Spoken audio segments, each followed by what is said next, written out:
My name is Alyssa Carter, and if you had asked me 6 months ago who my ride or die was, I wouldn't have hesitated. Jade Mitchell. 26, bold, funny, fiercely loyal, or so I thought. We met during freshman year at NYU. Both majoring in marketing, both obsessed with horror movies, iced caramel lattes, and screaming at reality shows in matching pajamas. She once stood up for me when my boyfriend cheated. She once gave me her last $100 when my rent was late. She was family. Or so I thought. We shared a small but cute apartment in Brooklyn, with lavender candles always burning and Spotify playlists echoing through the walls. Life felt stable, predictable, warm. Until the air shifted. It started with something so minor, I almost didn't register it. I came home one Friday night after working late. The apartment was dark, quiet, and smelled like cinnamon, like someone had just blown out a candle. I assumed Jade had gone out. But on the kitchen counter, her laptop was open. The screen lit up briefly as I passed. I caught a glimpse, just a flash, of my name. My heart stuttered. Just a reflex, I told myself. Could have been an email, a work message, a grocery list. Anything. But something about the way the screen dimmed the moment I looked at it, it clung to me like a spiderweb I couldn't shake. The next morning, I laughed it off. We're literally obsessed with each other, I joked to myself while brushing my teeth. Of course my name is on her screen. But then there was the phone call. Jade in her room, door cracked open. I walked down the hall and paused when I heard her say, No. She doesn't know anything. I've got it handled. Her voice was low, flat, unlike the bubbly, sassy tone she usually used when talking to her sister or friends. I backed away from the door. Told myself again. Probably work stuff. A surprise party plan. Something stupid. Except, there was no party. No big surprise. No reason. A few days later, I noticed my favorite necklace was missing. The silver one with the blue topaz pendant my grandma gave me before she passed. I turned my room upside down, drawers, laundry basket, even the kitchen. When I asked Jade if she'd seen it, her face did this weird thing. Froze for half a second, then smiled too quickly. Maybe you left it at the gym or something, she said, voice light, sipping coffee. But I hadn't worn it to the gym in weeks. Still, I nodded. Yeah, probably. I'm losing my mind lately. She smiled and leaned against the fridge. Girl, same. Mercury retrograde or whatever. That night, I tossed and turned in bed. My mind playing back her expression. Too smooth. Too rehearsed. Like a script. I wanted to brush it off. I needed to. Jade was my person. My best friend. But the missing necklace, the weird phone call, the laptop screen with my name, it all started to pile up. Then came the party at Max's loft. Max, our mutual friend from NYU, was throwing a rooftop bash. Everyone we knew was there. Jade and I arrived together, arms linked, in matching leather jackets like old times. But halfway through the night, I lost track of her. When I went looking, I found her in the hallway talking to Max and a girl I didn't know. Her back was turned to me, but I clearly heard my name again. She thinks I've got her back, she said. It's almost too easy. I froze. Too easy? Max's eyes flicked to me before she could finish. Jade turned and saw me standing there. For a second, she blinked, expression blank, caught mid-lie. Then she smiled. There you are. I was just talking about you, she said, looping her arm through mine like nothing had happened. And I said nothing. I smiled. I laughed. I let her steer me back into the party, pretending I hadn't heard what I'd just heard. Because if I said something now, it would blow up everything. Our home. Our history. Our whole friendship. And maybe, there was still some other explanation. But something deep in my gut whispered, it's starting. I couldn't unhear those words. I couldn't ignore the warning anymore. Jade wasn't who I thought she was. And I was about to find out just how far betrayal could go. The following week was a haze of fake smiles and sharpened senses. I began watching Jade the way you'd watch a magician, looking not at what she showed, but at what she tried to hide. Everything she did now felt like it had two meanings. Her laugh? A little too loud. Her compliments? A little too perfectly timed. The silence when I walked into a room? That was new. I didn't want to believe it. I held on to the idea that I was being paranoid, that maybe I had trust issues, or was spiraling into some dramatic fantasy fueled by too many late-night thrillers and half-heard whispers. But I couldn't let it go. Not after I found the envelope. It was a Tuesday night. Jade had left in a rush for a networking mixer downtown. I was digging through the drawer in the hallway where we kept batteries, receipts, and other junk. I was looking for a spare phone charger. Instead, I found a manila envelope shoved to the back, labeled in thick black marker, AC, private. My initials. My stomach dropped. I knew I shouldn't have opened it, but the shaking in my hands and the hammering in my chest told me it was too late for boundaries. Inside were printouts. Pages of emails I'd sent from my work account. Screenshots of texts between me and my boss. A few pay stubs. Even an old resume I hadn't updated in 2 years. How did she even get these? I sat on the floor, heart pounding. Why would my best friend collect personal information about me and hide it? Was she planning something? A job application in my name? Identity theft? Some kind of weird backup plan? I stuffed everything back and shoved the drawer shut just as the front door opened. Jade walked in, her curls damp from the rain, her eyes wide. "Why are you sitting on the floor?" I forced a laugh. Dropped my AirPods. Almost killed myself trying to reach under the cabinet. She laughed and tossed her keys on the counter. "Girl, you're a mess." I smiled back. But inside, something cracked. The next day, I couldn't focus at work. Every notification on my phone felt like a potential explosion. I started scanning my emails for tampering. I changed my passwords. I locked my bedroom door at night.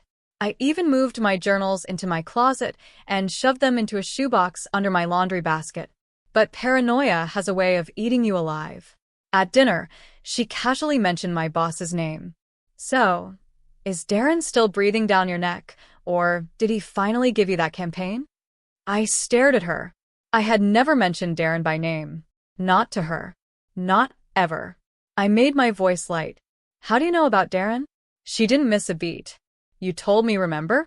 A few weeks ago." I hadn't. I knew I hadn't.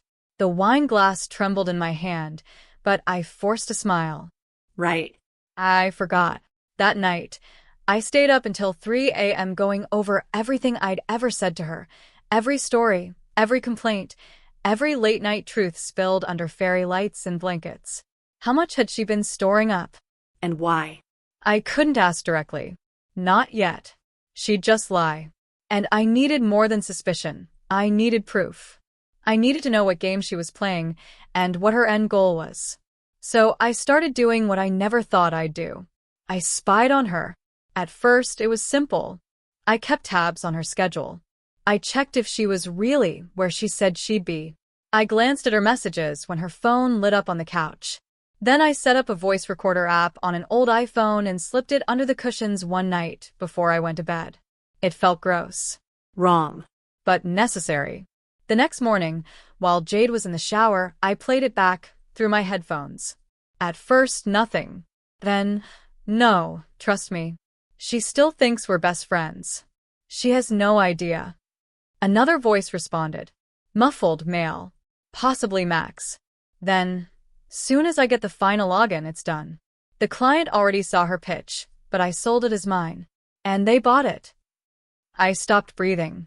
She stole my pitch. The campaign I'd been working on for weeks for a potential client, my biggest break at work. She had seen the mock-ups, the tagline, the presentation. I showed her because I trusted her. And now she had sold it to someone else as hers. My stomach twisted. Suddenly, so much made sense. The mysterious new gig she'd gotten through a friend.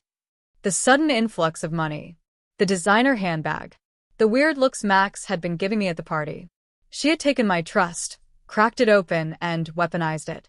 I stood in front of the mirror, my face pale and unfamiliar. I whispered, "What are you doing, Jade?" The girl staring back at me didn't know anymore. But one thing was certain. I wasn't imagining things. And now, I needed to plan what came next. I didn't sleep that night. I kept hearing her voice, the smirk in her tone, the certainty that I was clueless. That same voice I'd once trusted with my heartbreaks, my failures, my secrets. I kept replaying the audio, hoping it would somehow change. That there'd be some line, some clarification. Just kidding. It's for a prank. She's in on it. Anything. But no. It was cold, strategic, and very real. The betrayal settled over me like a wet blanket I couldn't shake off. By morning, I had made up my mind. I had to find out exactly what she was doing. And more importantly, why. Because this didn't just feel like ambition or jealousy. This felt personal. I took the day off work and waited until Jade left for her freelance meeting, which I now knew was code for whatever betrayal she was orchestrating. As soon as she left, I entered her room. Her space had always felt familiar. Same fairy lights, same stack of unread novels, same crystal tray by the window. But now it felt staged. Like a mask. I went straight to her desk drawer. It wasn't locked. Inside were folders. Labeled ones. One of them read, Client, Elara Cosmetics, the company I'd pitched my campaign to last month. I opened it. There it was. My concept. My layout. My product rebranding strategy. But with her name watermarked at the bottom. As if I hadn't poured my heart into that pitch for 3 weeks straight. As if I didn't lie awake at night agonizing over the tagline. Worse, there was an NDA signed by her with Elara's project manager. Dated 4 days before I even submitted the final draft to my boss. She'd pitched before me, using my work. My hands trembled as I flipped the pages. Then I saw something else, a letter. On company letterhead. Addressed to Jade Mitchell. They were offering her a full-time position. High salary. Relocation package. A fresh start in Chicago. Away from me. Away from the mess she'd created. I backed away from the desk. That's when her laptop screen lit up again. Normally, I would have stopped. Respected her privacy. But that line had long been crossed. I opened it. She hadn't logged out. Emails. Messages. Even a folder labeled backup on her desktop. I opened it. Photos of me.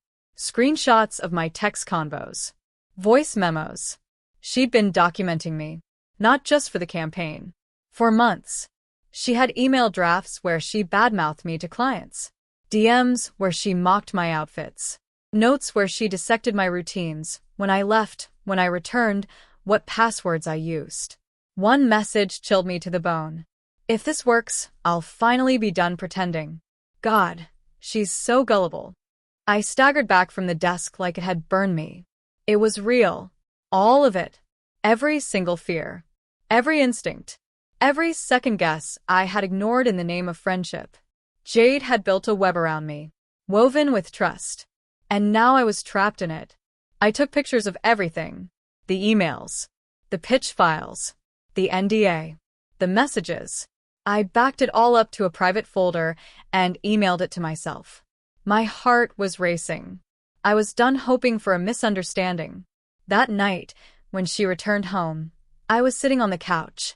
Phone in hand, candle lit, her favorite chai warming on the table. Hey, you're home early, she said, kicking off her shoes. Her tone was sweet. Almost too sweet. I looked up slowly. Yeah. Thought we should talk. She blinked, lips parting. Oh. Okay, about what? I smiled. Your new job offer. Elara Cosmetics. Chicago. Congratulations, by the way. For the first time, I saw fear flicker in her eyes. It was quick, half a second. Then gone. Replaced by confusion. Wait, what are you talking about? I tilted my head. You know, Jade, you always were a great liar. But the thing about lying for too long? Eventually, the story unravels. She froze. Alyssa, you're scaring me. What's going on? I pulled out my phone. Hit play. Her voice echoed through the room. She thinks I've got her back. It's almost too easy. Jade's face went white.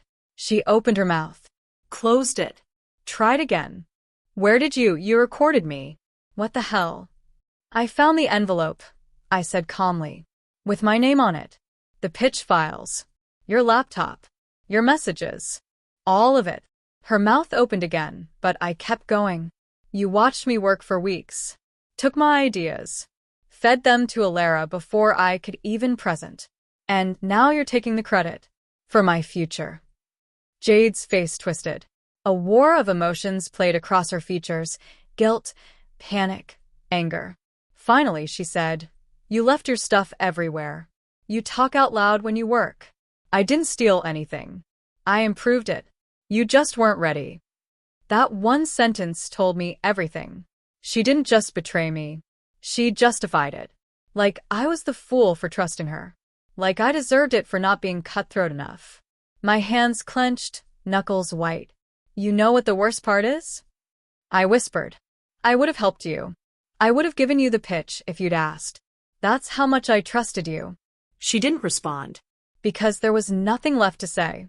That moment was the death of everything we were, and the birth of something new in me. Not rage. Not revenge. Clarity. Jade stood frozen in the doorway, her fingers curled around the strap of her tote bag like it might anchor her to reality. But there was no way out of this moment. Not anymore. The lies had reached their ceiling, and the roof was caving in. She finally dropped the bag on the floor with a sharp thud and crossed her arms. Fine. "You want the truth? Here it is." I didn't speak. I wanted to see what version of the truth she'd sell next. "I was tired of being your sidekick," she said, her voice rising. "Tired of clapping for you while you climbed every ladder. The awards. The job offers. The invites. You don't even realize how much people like you. Everything you touch turns to gold, and I'm just the friend standing next to you, holding the camera." My eyes narrowed. "So, you decided to take what wasn't yours?" "I took what I deserved," she snapped. "You wouldn't even be where you are if it weren't for me hyping you up, editing your resumes, pretending not to care when you got everything I wanted." I stood slowly. "You think support is currency? That friendship comes with a price tag." She laughed bitterly. "You've always been so naive. You trust people like they won't gut you for an inch of success. And you just proved why I shouldn't." She turned away, pacing now. "You weren't supposed to find out like this. I had a plan. Once I moved, we'd slowly drift apart, and you'd never know. It would have been clean. Harmless." "You call stealing my ideas and stabbing me in the back harmless?" She whirled around. "It's a job, Alyssa. It's not like I slept with your boyfriend." I stared at her in disbelief. "You might as well have. This wasn't just a job. It was my breakthrough. The one thing I worked for months to earn. And you hijacked it while smiling in my face every morning." Her eyes darted to the side, calculating. "You can't prove I used your exact files. Besides, it's not like they won't believe me. I'm the one they offered the job to." I took a step forward, lowering my voice.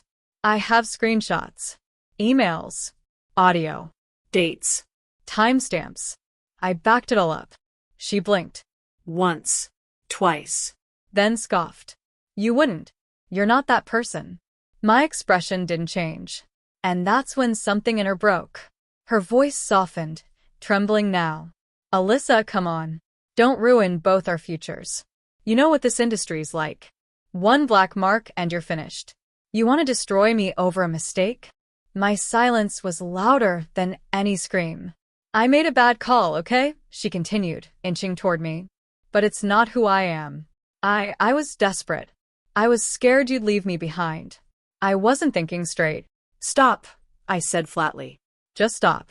The tension in the room snapped like an overstretched wire. Her face fell. "You're not sorry," I said. "You're just sorry I found out." She didn't deny it. There was nothing left to salvage. No excuse could glue this back together. I took a breath and said, "I've already emailed everything to my boss. And to the Alara legal team." Her mouth dropped open. "You what?" "You violated intellectual property laws, Jade. It's not just betrayal. It's illegal." She stumbled back like I'd slapped her.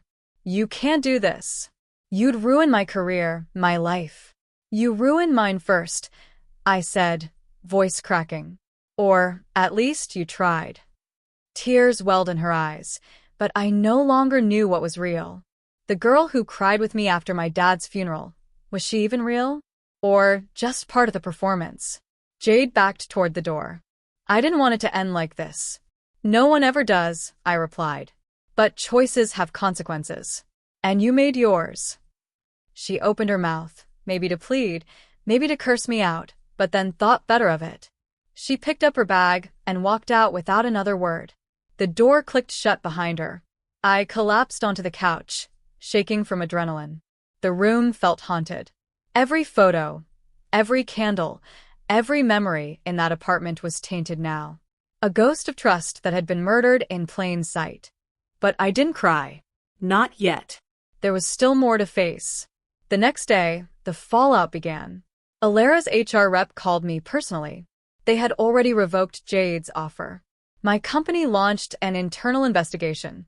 My supervisor, who had been distant the past few days, called me into his office and apologized for doubting my potential.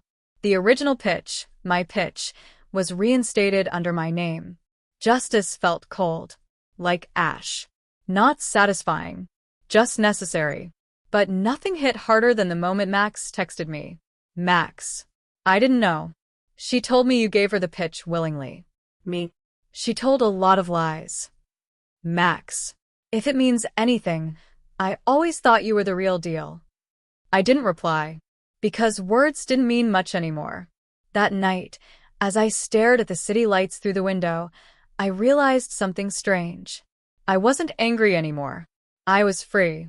3 weeks passed. In that time, I moved out of the apartment. I couldn't stand the shadows of our laughter echoing off the walls like cruel reminders. Every corner reeked of deception. Even the couch we once curled up on with cheap wine and bad reality TV felt like a graveyard. I found a studio near the river, small, quiet mine. I repainted the walls. Got new furniture. No shared coffee mugs. No passive-aggressive sticky notes. No more pretending. It should have felt like victory. But it didn't. Because when someone you love stabs you in the back, it's not just the blade that hurts. It's the way it shatters your sense of safety, of self, of how the world works. I should have seen it coming, right? But how do you see the storm when the thunder lives in your own home? Jade disappeared from social media completely. Her LinkedIn went blank. I heard through the grapevine she'd moved back in with her parents in Oregon. No one knew the whole story, but people whispered. The girl with ambition. The betrayal. The downfall. Ironically, the pitch she stole? It ended up getting greenlit, under my name. Alara offered me a long-term contract and creative lead status. The money was great. The recognition felt good. But it all came at a price. A price I never asked to pay. One night, I was organizing files on my new laptop when I stumbled across the backup folder again. The one with all the evidence. I hovered over the delete button. I wanted to erase it. Bury it like a bad dream. But something in me paused. Not out of spite. Out of memory. Because the girl who made those files, the girl who cried alone in her room wondering if she was losing her mind, that girl deserved to be remembered. To be honored. So I kept the folder. Moved it to an encrypted drive. Locked. But not forgotten. Weeks turned into months. The anxiety faded. Slowly. The insomnia eased. I smiled more. Trusted a little. Then one night, everything shifted again. I got a letter. Handwritten. No return address. The envelope was pale blue, my name scrawled in familiar cursive. For a second, my heart stopped. I tore it open. Alyssa, I'm not asking you to forgive me. I wouldn't even dare. But I need you to know one thing. I was never working alone. My fingers tightened around the page. There was someone else. Someone who hated how much you were rising. Someone inside your own company. They gave me access. Encouraged it. Said if I helped take you down, I'd be rewarded.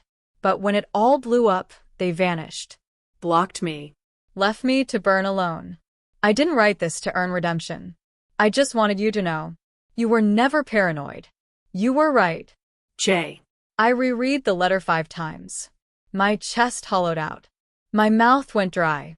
There had been someone else? I ran to my laptop, yanked open my old emails, project logs, Slack messages. Looking for clues. Signs. Patterns. And then I found it. Harper. Senior strategist. The one who had access to my presentation decks. Who always asked me to CC her on project updates. Who had once said to me, "Don't trust people too much. Even friends can turn." It clicked. A meeting I was removed from. A pitch she said had already been handled. Her name was on the approval trail Jade used to claim credit. She had played both of us. I stared into the screen, the puzzle pieces falling into place like a nightmare waking up. And in that moment, something shifted in me again. This wasn't over. I wasn't the naive girl crying into her pillow anymore. I was someone else now. Someone who understood that darkness doesn't always come screaming through the front door. Sometimes it smiles, brings coffee, and tells you you're brilliant, just before it steals your crown. I copied every file. Reopened the investigation with HR. Quietly. Carefully. No more blind trust. Only precision. The next day, I walked into the office with calm resolve. I passed Harper in the hallway. She smiled. I smiled back. Because wolves don't growl before they bite. That night, as I stood by my window watching the river ripple under moonlight, I felt it. Not closure, but control. Then my phone buzzed. An unknown number. I hesitated. Answered. A voice, disguised but familiar, whispered, "You should have stopped while you were ahead." The line went dead, and just like that, the real game began.